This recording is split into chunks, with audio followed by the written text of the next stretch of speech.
mga gagawin. Pero okay lang ba sa'yo, idol, na kumita ng 1.7 million? Oo, channel niya yan eh. Kasi yun naman kung ampunan niyo ako, totoo man yan o hindi. Out na ako doon sa business na yan, hindi ko naman business na yan. Nasa inyo na yan, kung bigyan niyo ako, hindi, wala namang problema doon. Kasi basta ako, yung business ko is business ko. Welcome lahat ng bago. Punta daw si punta daw si Alvin bukas dito. Hello followers, shout out. Yung Mark Vlog, shout out. Thank you. Hindi ko nakita yung sa revenue ni Alvin kasi pinakita niya sa akin yung revenue niya this month. Ha? Okay, sige. Wait lang. Yung revenue niya sa personal account niya, pinakita niya sa akin talaga. Hindi na ko magkalabas. Puro tao sa likod.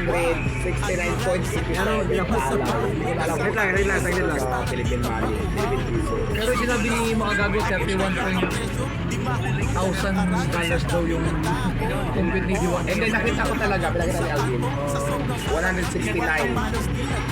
Ay hindi, 1,669. Ibig sabihin mali yung compute ni mga gago. Doon sa nakita ko, hindi yun nagtumba. Nakita ko lang talaga yung revenue niya. Pinakita niya sa akin sa loob ng sasakyan ko. Kahapon ba yun?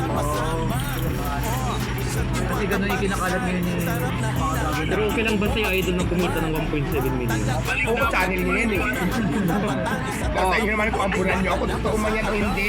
Out na ako doon sa business na yan, hindi ko naman business na yan.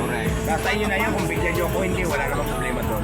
Kasi basta ako, yung business ko is business ko. Welcome lahat ng bago. Punta daw si Alvin bukas dito. Wala, kini ko yung attendance, wala ka. Absent. Absent ka. Absent ka.